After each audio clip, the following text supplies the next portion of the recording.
Hello and welcome to Active and Healthy with Gina. It's lovely to have you with us today. I hope that you're at home and you are ready, seated in that comfortable, sensible chair to do your first 10 minutes of Ageless Grace. And I am delighted to have some very special friends with me today who have come to do the exercises in the studio.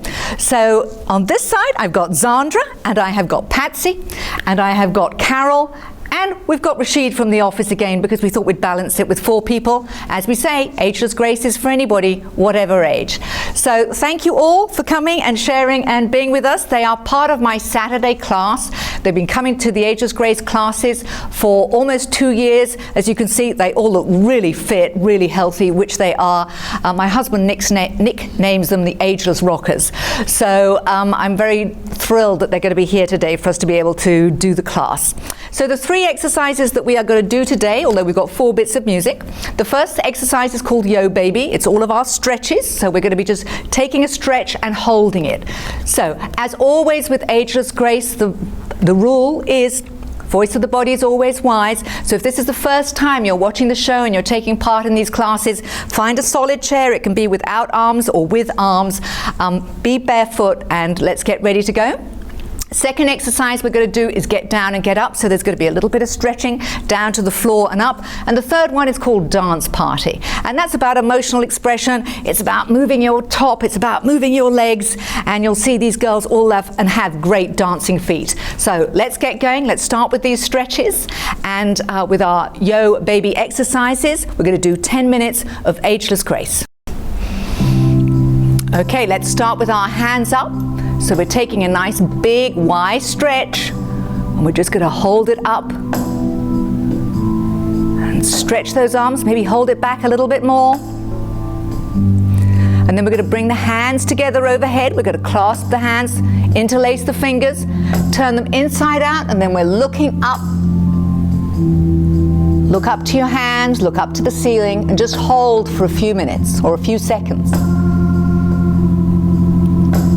That's lovely. And then slowly bring your arms down, holding that stretch. How are we doing? That's great. Just hold it. Shoulder height. Nice. Feel that stretch out of your shoulders. If for any reason the shoulder's uncomfortable, then just relax it. You don't have to do this bit. Let's take the hands behind us. We're stretching and holding these arms up as high as they can go. Whatever's comfortable for you. We all have different ranges, different levels of mobility. That's great. Lower the arms down slowly. We're putting one hand on the waist. We're going to put the other hand up overhead. And we're just stretching to the side. And we're holding that stretch. So these are all nice, slow stretches. Just loosen up the muscles. And let's go the other side. Change hands now. Put the other hand on the waist, other hand up. Go to the side, hold that stretch. Beautiful. So down we come. Let's just roll these shoulders. So roll the shoulders back behind you. Lovely. And we're going to work on now just stretching out the hip a little. So we're going to lift one leg wherever's comfortable. If you can hold under the leg or on the knee. And just rotate that ankle. That's lovely, Carol. Great. Nice, Sandra. Doesn't matter which leg you're doing at home. Start with one. We're working to the other. Now, if you're feeling mobile enough, stretch and cross the leg. So you're resting that ankle on the opposite knee. We just hold that stretch. Oh, we're going to run out of music, so quickly we've got to go to the other side. Always got to balance the body. So roll the ankle. So we're going to put that leg up and just hold that stretch. So we've just started getting the body loosened up. Okay, all right, next one is our get up and get down. So tap your legs, stretch these hands up, and we're tapping these knees again and reaching down a little ways, not going too far. I want you to keep this back nice and loose. We're tapping our knees, reaching forward, just a little ways to begin with. Up, knees, forward. So we'll just do down halfway.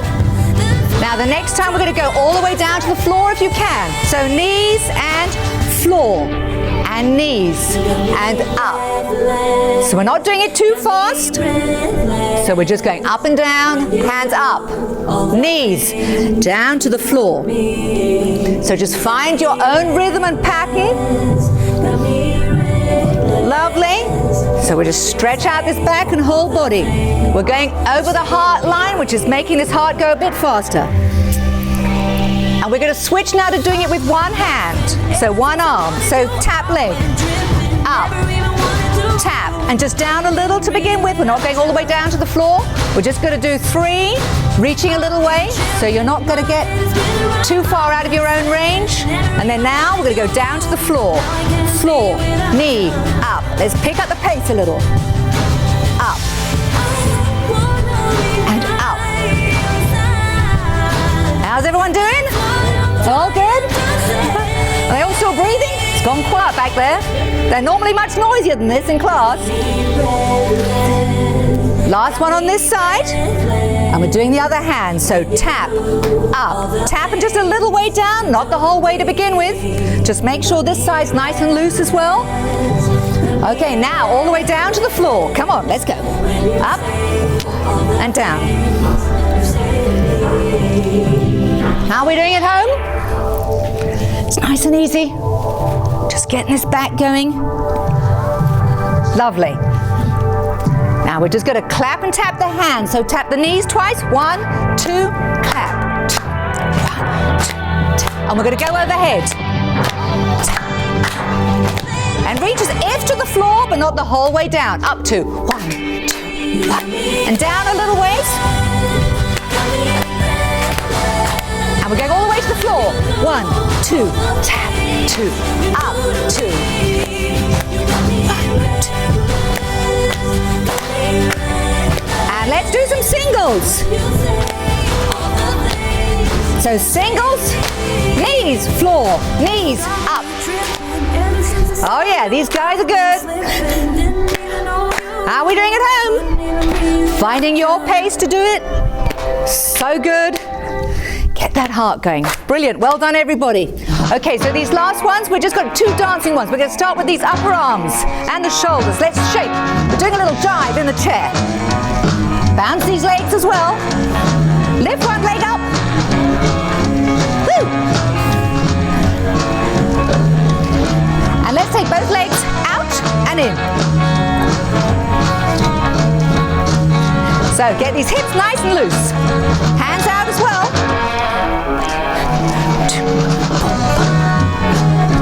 Arms in and out. How's Rashied doing? Are those feet bouncing over there? Yay! I like it.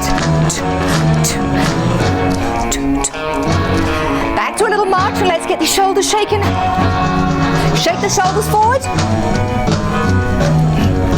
This is good for the waist. Lift one leg.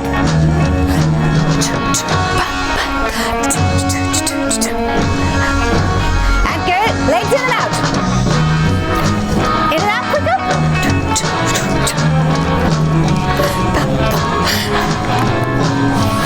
Just shows we can do exercise, moving in our chairs.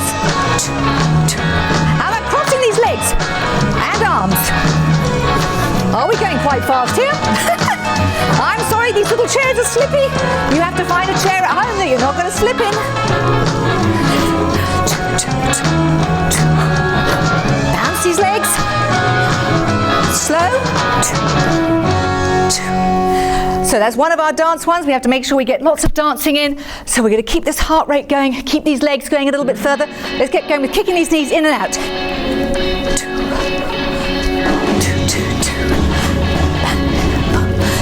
So it's bounce and a kick. Kick.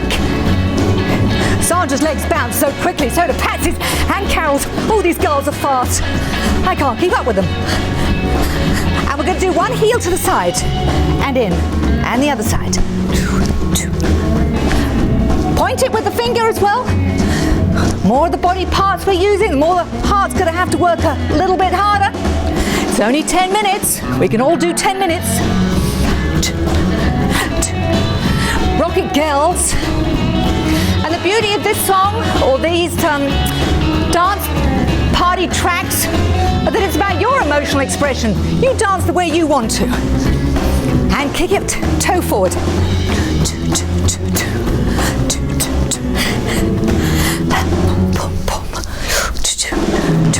Quicker.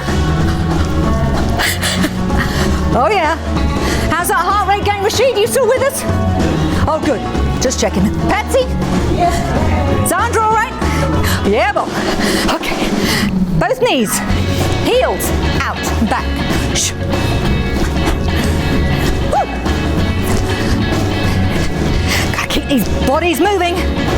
We're almost there. Not much longer. Let's finish with some crossing. Arms and legs. Good for your coordination. Good for your balance. And quicker. Oh, those legs are going so fast, I can't even see them. Woo! There we are. 10 minutes of ageless grace with Gina, and today, thank you, Patsi, Zandra, Carroll and Rashied, and we hope that you had fun at home as well. So grab a glass of water, we're going to go to break, and then on to our next section. Thanks a lot.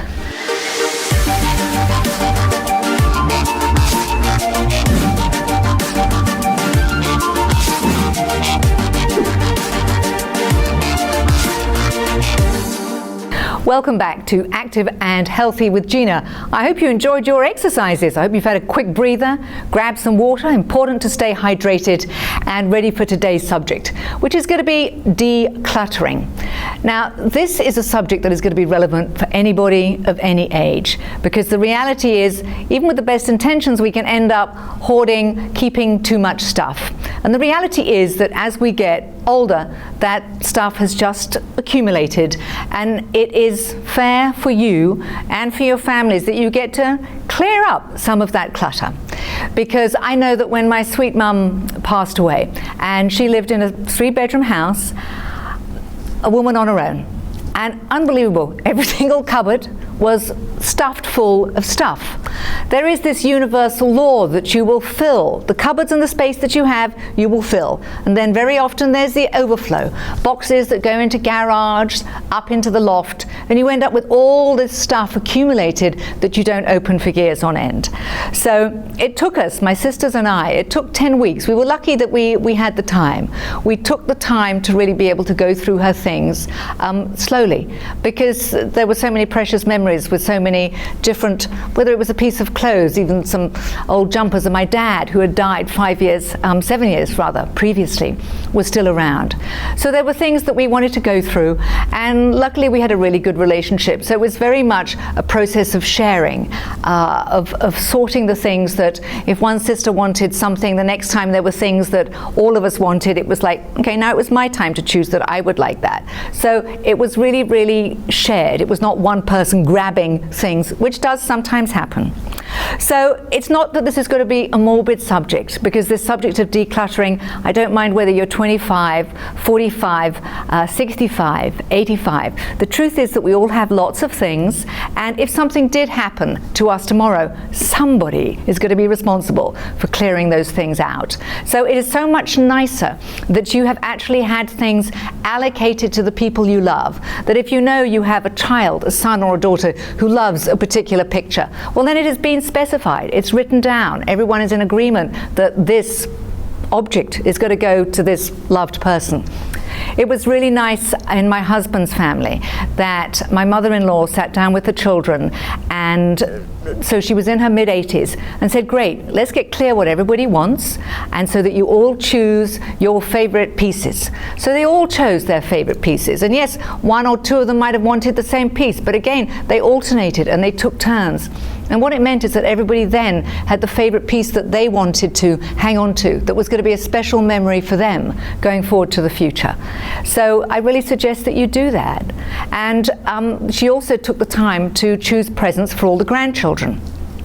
And this is going to be very relevant when it comes to the subject of decluttering, because the reality is these days that a lot of the objects that our grandparents and our parents collected and had, and maybe even inherited from their parents, are objects these days that maybe your children don't want. So she very sweetly chose a little tea set, silver tea set for my daughter. I don't know if she's used it yet. I need to check. And some silver fish knife and fork for my son, who only eats fish. But again, I think they're going to be precious memories for the children. I don't know how much they're going to get used. So it's nice to sort and give things to your loved ones that are things that you think they're going to use. So you want to declutter your space. You want to be able to save the things that are really important. Probably for me, the things that we really, really treasured most were the photos. So they were amazing photos. So we were able to go through photo memories of our parents, with obviously us as children, which were absolutely hysterically classical, and then with our children, so with the grandparents. So we shared pictures of each other's families, and obviously took pictures, many of which we might have had copies ourselves. But those kind of memories, the photos, are absolutely irreplaceable. It's the one thing when people are asked, what are you going to grab if there's a fire in the house? It's probably going to be your photos and your passport or your ID, those things that are difficult to replace. In my mum's case, what we also found were all of her diaries, going back to 1955, to the year that she got married. And it was wonderful to be able to go through that as a record and to look at the dates that from when my sister was born in 56, and outings that then started happening. When I was born in 57, my full name is Virginia. So for the first kind of 6-9 months in the diary, it was take Virginia here, take Virginia there. And somewhere along the line, Virginia got dropped down to Gina, for which I'm grateful. Virginia's a pretty name, but it's a bit of a mouthful. So it's wonderful to look back on a record like that, of the events, of when they went there and when they did things, and when they did things with you. Absolutely classic. And old passports too are wonderful, to look at old photographs of loved ones, and even to see their travels and where they went. Mind you, passports don't get stamped the way they used to these days to really be an accurate reflection of where one goes. Something that one needs to consider, because people are, a lot of people journal these days. So they write. I've kept journals for a good, probably now 10 years. And you need to decide that if these journals are private, and if you've written anything that you would not want your children to read, or you wouldn't want published, then you actually need to put a little sticker on it just to say, to be destroyed. So give some thought to this. You don't want to be embarrassing your children when they get to pick up your journals.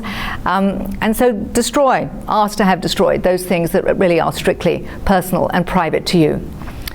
One of the things that I have kept, and my mother kept for me, and I'm glad that she did, are old school reports. Now those really are funny when you go back and read your own school reports of what you did age 8, age 10, age 12. So I've kept my children's as well. So I hope that they will be equally amused by the things that they got up to, their school reports. All I know is that they've exceeded every report that was ever written about them, and I think I have too on mine. But it's great historically to be able to go back and look at those different things. So if you are going to start decluttering and your parents are still alive, then what I would suggest, and if I'm in a situation like this, I have got 3 children technically who've left home, and to ask the question is, have they left stuff at the house? Well, when we moved house 4 years ago was the time I got the children to look at their things and say, okay, what do you want kept? What can we give away? So it's a wonderful time to sort and declutter, and that's what I did. We were moving from a big 5-bedroom house down to a 3-bedroom house, much smaller, garden, plot, garage, and it was the most wonderful cathartic process to be able to sort through all those cupboards that I had stuffed full of things. A garage that we actually, I will confess, hadn't parked a car in probably for 5 years because it had so many boxes of bits in. So I don't know if you're the same, and if you've got areas of the house that are overrun with things, then as I said, it doesn't matter what your age, it's a great time to make a project to start clearing it out. So it was an opportunity for me. The easy stuff was what you could throw away. If you can get your children around to look at their areas, to say, great, what do you want kept? And it's not that they're now going to be stored in my own new garage. It was like, well, fabulous. I'm not storing anything. If you want anything kept, it's going to be shipped to where you now live, because these are your things if you want to keep them. I had one son who was moving and studying a lot, so I have to confess I got a few boxes of his bits up in the loft. but it makes them choose. So if you think you've got things at your parents' house, be kind to yourself and to them. Get in there and sort them out, because there's a perfect opportunity to be able to do that. My daughter had a stuffed toy, Peter Rabbit, which she hung on to for years and years. I wouldn't let her throw it out. I have kept it. One day I hope I'll have grandchildren, and I'm sure it will become a favorite toy in their collection. So if you've got your favorite toys and you want to hang on to a few, then do that. I will admit we have hung on to 4 boxes of Lego. All my children were very keen with putting those little bits of Lego together. And in fact, when we packed up the house, my elder son and his girlfriend had a play date. They got all the Lego out, spread it out on the floor, these 4 boxes, and spent the whole day creating spaceships and houses and one thing and another. And at the end of the day, there were all these little things scattered around the room. They had great fun. At the end of it, broke them all up, put them away with the strict instructions that the Lego boxes are to be kept for the next generation. So keep those boxes clear, have them well marked. So if for any reason you are packing up a house, you're not having to open up a box. Write clearly on the outside. Maybe even put a piece of paper on the inside to specify exactly what is in there. It's also important to remember that these things take time. Have patience. Don't try and tackle every single room at once. I work from home, so I had my own home office, and it was getting very chaotic. There was far too much paperwork around, and I felt I was kind of drowning in it. So I found a great book that I would really recommend, and there are many good books about getting your stuff organized. And the book was called Organizing from the Inside Out. It's by a lady called Julie Morgenstern. And she has a wonderful process, and she uses the acronym SPACE. So if you've got pen and paper, I jot this down because it's a great way to start, even if you're going to start with a drawer in a hall or one of your kitchen drawers that gets lots of different things put into it. So the idea is that you work only on one area at a time. So you don't find a book and then go to the bookshelf, put it in the bookshelf, and while you're on the bookshelf, suddenly you find a piece of paper that now needs to belong in the filing cabinet. So you want to go over here, put it into the filing cabinet. Oh, and while you're in the filing cabinet, you find something that belongs in this drawer. Because then you're just crisscrossing and you're going to drive yourself insane and nothing will ever get done. Number 1 golden rule, start in one room, one area, and work on that. So her acronym SPACE stands for, the S is for sort.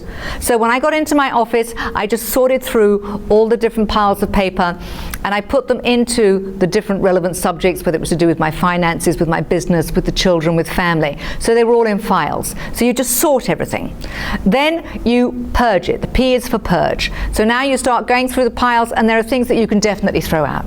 If they are old catalogs, old pieces of information that go back years, the one thing modern technology has done is that you have access to updated information the whole time. You do not need to keep catalogs, magazines going back 1, 2, 3, 10, however many years it is. So get rid of those. P is for purge. The A is for assign. So now get clear that if you've cleared out all this paper, that you've got a filing cabinet. You've got somewhere nice to be able to put the things that you are hanging on to. C is now to containerize it. So you're actually going to put it into the files, into the folders, into the boxes, label it, have everything clearly marked. And then the last thing, the E, is for equalize, is that you take the time, either 10 minutes of it at the end of a day or 15 minutes at the end of a week, to be able to stay on top of it. And it's amazing the transformation that can happen in any area in your home if you do that. So this is a great opportunity for you to declutter your home and your space, and to know that you can take responsibility for the things that you want to be able to give your children, to get rid of the things that you don't want, to give away things, because there are other people, particularly we live here in South Africa, in a country where people are only too happy to take things that can be donated. So have fun sorting your space. Thank you for spending today's show with me. I look forward to seeing you on next week doing our 10 minutes of Ageless Grace. Don't forget, you can go and take a look at the websites, agelessgrace.com, and my own website, Ageless Grace for Gina. If you want to order those products, those little cards, so you can keep track of the exercises that we're doing, then you can do that as well. I look forward to seeing you next week. Bye-bye.